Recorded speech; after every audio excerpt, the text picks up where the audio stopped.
Hi hello నమస్తే welcome to NSN speed news. టీటీడీలో అక్రమాల ఆరోపణలపై విజిలెన్స్ విచారణ తుది దశకు చేరింది. అన్ని విభాగాల్లోని లావాదేవీలు నిబంధనలకు విరుద్ధంగా చేసిన ఖర్చులపై ఉద్యోగుల నుంచి వివరాలు సేకరించింది. మాజీ టీటీడీ చైర్మన్లు భూమన కరుణాకర్, సుబ్బారెడ్డి, మాజీ ఈవోలు ధర్మారెడ్డి, జవహర్లకు నోటీసులు ఇచ్చి వివరణ కోరినట్టు తెలుస్తోంది. శ్రీవాణి ట్రస్ట్ నిధులను దుర్వినియోగం చేశారనే విమర్శలపైన అధికారులు దృష్టి సారించారు.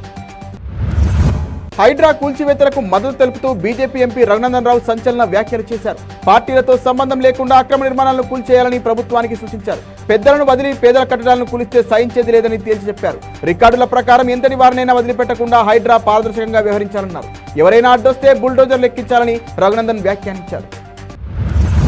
మహారాష్ట్రలోని సింధుదుర్గ్లో ఉన్న ఛత్రపతి శివాజీ భారీ విగ్రహం కుప్పకూలిపోయింది.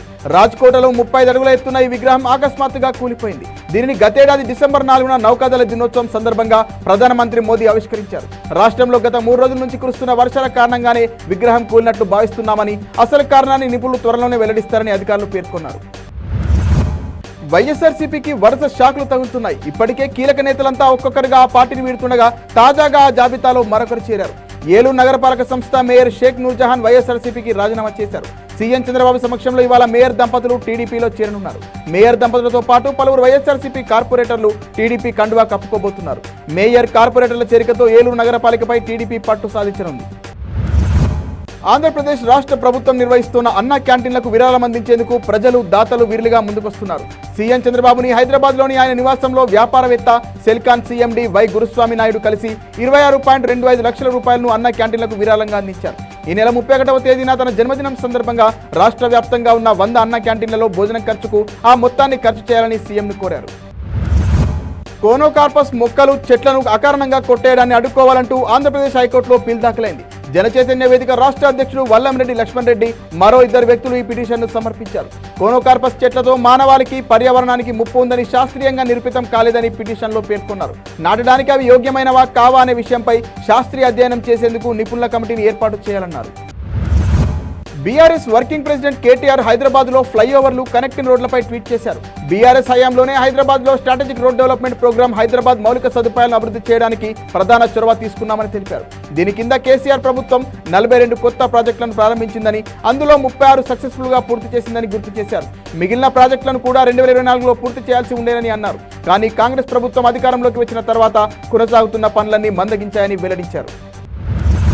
తెలంగాణ నూతన గవర్నర్ బిష్ణుదేవ్ వర్మ ఇవాళ నుంచి 3 రోజుల పాటు పలు జిల్లాల్లో పర్యటించనున్నారు. అందులో భాగంగా మొదటి రోజు రాష్ట్రంలోనే అత్యంత పేరుగాంచిన యాదాద్రి లక్ష్మీనరసింహస్వామి వారి సన్నిధికి చేరుకోనున్నారు.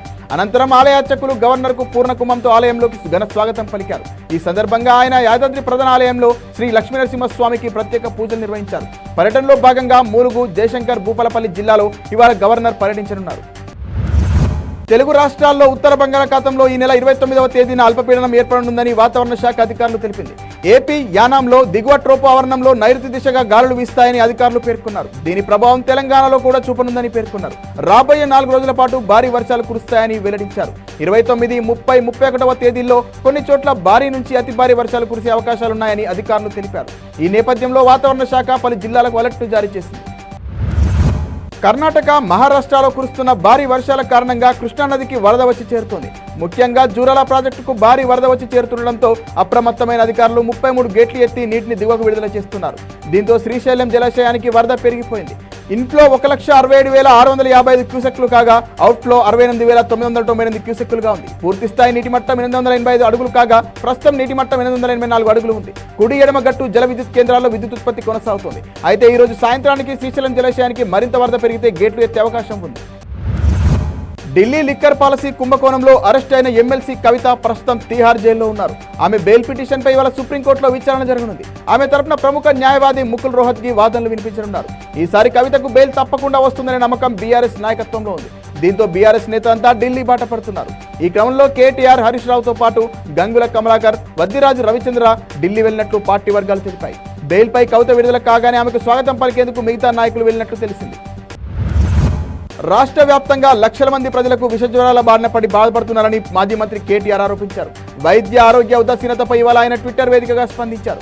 మెజార్టీ జిల్లాల్లో డెంగ్యూ కేసులు విపరీతంగా నమోదవుతున్నాయని పేర్కొన్నారు. గత సంవత్సరం కంటే 7.36% డెంగ్యూ కేసులు నమోదవడం అందరినీ కలవరపెడుతుందని అన్నారు. ప్రభుత్వ ఆసుపత్రులతో సహా అన్ని ప్రైవేట్ ఆసుపత్రుల్లో ట్రీట్మెంట్కు బెడ్ దొరకని పరిస్థితి ఉందని ఆక్షేపించారు. ఒక్కో బెడ్ మీద 2 లేదా 3కి చికిత్స అందజేస్తున్నారని పేర్కొన్నారు. రాష్ట్రంలో వెంటనే హెల్త్ ఎమర్జెన్సీ ప్రకటించాల్సిన పరిస్థితి తలెత్తిందని కేసీఆర్ అన్నారు.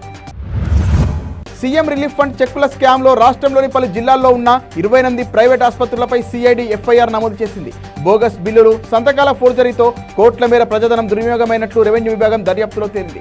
గత ప్రభుత్వ హయాంలో జరిగిన ఈ వ్యవహారం సీఎం రేవంత్ రెడ్డి దృష్టికి వెళ్లడంతో ఆయన సిఐడి దర్యాప్తుకు ఆదేశించారు. ప్రైవేట్ ఆసుపత్రుల యాజమాన్యాలు, కొద్దిమంది ఉద్యోగులు, ప్రైవేట్ బ్రోకర్లు కుమ్మక్కై ఈ తతంగానికి పాల్పడినట్లు దర్యాప్తులో తేలింది. అన్నం పెట్టి ఆకలి తీర్చి అన్న క్యాంటీన్లపై సైకో జగన్ విషం చిమ్మడం కొనసాగిస్తూనే ఉన్నారని మంత్రి నారా లోకేష్ మండిపడ్డారు. విష ప్రచారం చేసేందుకే వైఎస్ఆర్సీపీ సైకో బ్యాచ్ తనకు అన్న క్యాంటీన్లో చేతులు కడిగే సింక్లో తినే ప్లేట్లు పడేసిందని ధ్వజమెత్తారు. రుచి, శుచి, శుభ్రతకు అన్న క్యాంటీన్లు అత్యంత ప్రాధాన్యత ఇస్తూ ఉన్నారని స్పష్టం చేశారు. చేతులు కడుగు స్థలంలో వైఎస్ఆర్సీపీ మూకలు అన్నం ప్లేట్లు వేసి వీడియో తీసి ఫేక్ ప్రచారం చేస్తున్నారని ఆగ్రహం వ్యక్తం చేశారు. లంబాడీలను ఎస్టీ జాబితా నుంచి తొలగించాలని డిమాండ్ చేస్తూ తుడుం దెబ్బ ఏజెన్సీ సంఘాలు ఆదిలాబాద్ జిల్లా బంద్కు పిలుపునిచ్చాయి. దీంతో తుడుం దెబ్బ ఏజెన్సీ నాయకులు ఆదిలాబాద్ ఆర్టీసీ బస్ డిపో ఎదుట బైఠాయించారు. బస్సులు బయటకు రాకుండా అడ్డుకున్నారు. దీంతో బస్సులు డిపోలకే పరిమితమయ్యాయి. ఇక బంద్ నేపథ్యంలో దుకాణాలు తెరుచుకోలేదు. జీవో 3ను యథావిధిగా కొనసాగించాలని ఆదివాసీ హక్కుల పోరాట సమితి తుడుం దెబ్బ రాష్ట్ర కో కన్వీనర్ గోడం గణేష్ డిమాండ్ చేశారు. వలస లంబాడీలను ఎస్టీ జాబితా నుంచి తొలగించాలన్నారు. రాష్ట్ర కమిటీ పిలుపు భాగంగా ఏజెన్సీ బంద్ను విజయవంతం చేయాలని పిలుపునిచ్చారు. శ్రీకృష్ణాష్టమి పర్వదినాన దేశవ్యాప్తంగా వ్యాపారం పుంజుకుందని, లావాదేవీల విలువ 25,000 కోట్లు దాటేసిందని కాయిట్ తెలిపింది. పూలు, పండ్లు, మిఠాయిలు, వస్త్రాలు, అలంకరణ సామాగ్రి, పాలు, పెరుగు, వెన్న, ఎండు పళ్ళాల కోసం ప్రజలు బాగా ఖర్చు చేశారని పేర్కొంది. సనాతన ఎకనామీలో జన్మాష్టమి కీలకమైందని కాయిట్ జాతీయ కార్యదర్శి ప్రవీణ్ కాండేవాల్ అన్నారు. రాఖీ పౌర్ణమి నాడు 12,000 కోట్ల వ్యాపారం జరిగిందన్నారు. రాష్ట్రంలో సంచలనం రేపిన అన్నమయ్య జిల్లా మదనపల్లె సబ్ కలెక్టరేట్ కార్యాలయ దస్త్రాల దగ్ధం కేసులో సిఐడి విచారణ కొనసాగుతోంది. ఇవాళ తెల్లవారుజామున 3 గంటలకు అడిషనల్ డీజీ రవిశంకర్ ఐఎన్ఆర్ నేతృత్వంలో సీన్ రీకన్స్ట్రక్షన్ చేశారు. SP Vidyasagar Naidu, ASP Raj Kamal, CID SP Venugopal పాల్గొన్నారు. పోలీసుల అదుపులో ఉన్న గౌతమ్ తేజాను ప్రశ్నించారు. భారత ప్రధానమంత్రి నరేంద్ర మోదీ మరోసారి ఆంధ్రప్రదేశ్లో పర్యటించనున్నారు. వచ్చే నెల 6వ తేదీన ఉమ్మడి నెల్లూరు జిల్లాలోని చిల్లకూరు మండలం తమ్మినపట్నం గ్రామానికి రానున్నారు. కృష్ణపట్నం పోర్టుకు అనుసంధానంగా కృష్ణపట్నం ఇండస్ట్రియల్ సిటీ నిర్మాణానికి ముఖ్యమంత్రి చంద్రబాబు నాయుడుతో కలిసి శంకుస్థాపన చేయనున్నారు ప్రధాని మోడీ. ఈ కార్యక్రమంలో పలువురు కేంద్ర, రాష్ట్ర మంత్రులు పాల్గొననున్నారు. ప్రధానమంత్రి కార్యాలయం నుంచి సమాచారం రావడంతో ఆయన పర్యటన కోసం అధికారులు ఏర్పాట్లను ప్రారంభించారు. యాపిల్ కొత్త సీఈఓగా భారత సంతతి వ్యక్తి కెవెన్ ఫారెక్ ఎంపికయ్యారు. ఫైనాన్షియల్ ప్లానింగ్ అనాలిసిస్ వీపీగా పనిచేస్తున్న ఆయన 2025 జనవరి 1న కొత్త బాధ్యతలు స్వీకరిస్తారు. ఆర్థిక వ్యూహాల్లో 11 ఏళ్లుగా ఆయనకు కీలకంగా ఉన్నారు. Company world wide sales, retail, marketing విభాగాల్లో పనిచేశారు. కెవెన్ తెలివైన వారు, సరైన నిర్ణయాలు తీసుకుంటారు. సీఎఫ్ఓగా పర్ఫెక్ట్ చాయిస్ అని సీఈఓ కుక్ ఆయనపై విశ్వాసం వ్యక్తం చేశారు. అమెరికా అధ్యక్షుడు జో బైడెన్ ప్రధాని మోదీని ప్రశంసించారు. ఉక్రెయిన్కు మానవతా సాయం, శాంతికి పిలుపునివ్వడంపై అభినందించారు. పోలాండ్, ఉక్రెయిన్లో ఆయన పర్యటనల వివరాలు తెలుసుకున్నారని ట్వీట్ చేశారు. ఇండో పసిఫిక్ ప్రాంతంలో శాంతి పరిరక్షణకు 2 దేశాలు కట్టుబడి ఉన్నాయని, క్వాడ్ సహా ఇతర ప్రాంతీయ కూటముల్లో పరస్పరం సహకరించుకుంటామన్నారు. అయితే వారు బంగ్లాదేశ్ గురించి మాట్లాడలేదని వైట్ హౌస్ ప్రకటించింది. రాష్ట్రంలో వచ్చే నెల నుంచి కులగణన ప్రక్రియ ప్రారంభమవుతుందని మంత్రి పొన్నం ప్రభాకర్ అన్నారు. ఇందుకోసం జీవో జారీ చేసి 150 కోట్లు కేటాయించినట్లు తెలిపారు. సాధారణ పరిపాలనా విభాగం, పంచాయతీరాజ్, ప్రణాళిక శాఖలలో ఏదైనా ఒక శాఖ ఈ ప్రక్రియను చేపడుతుందని చెప్పారు. బీసీలకు రిజర్వేషన్లు ఖరారైన మేరకు చట్టం చేసి అమలు చేస్తామన్నారు. పార్టీ పరంగా బీసీలకు 42% రిజర్వేషన్లు కల్పిస్తామని తెలిపారు. ఎప్పటికైనా తన ప్రాధాన్యత టెస్టు క్రికెట్లకే అని భారత టీ20 జట్టు కెప్టెన్ సూర్యకుమార్ యాదవ్ వెల్లడించారు. ముంబైలోని స్టేడియాల్లో తాను టెస్టు క్రికెట్ ఆడుతూ పెరిగానని చెప్పుకొచ్చారు. టెస్టు ఫార్మాట్పై అప్పుడు పుట్టిన ప్రేమ ఎప్పటికైనా ఇలాగే ఉంటుందని సూర్య చెప్పారు. బుచ్చిబాబు టోర్నమెంట్ కోసం ప్రిపేర్ అవుతున్న సూర్య ఓ చిట్చాట్లో ఈ విషయాలు వెల్లడించారు. రాజ్యాంగ విరుద్ధమైన వక్ఫ్ సవరణ బిల్లును 2024ను వ్యతిరేకించిన మొట్టమొదటి వక్ఫ్ బోర్డుగా టీజీ వక్ఫ్ బోర్డు నిలిచిందని ఎంఐఎం ఎంపీ అసదుద్దీన్ ఓవైసీ అన్నారు.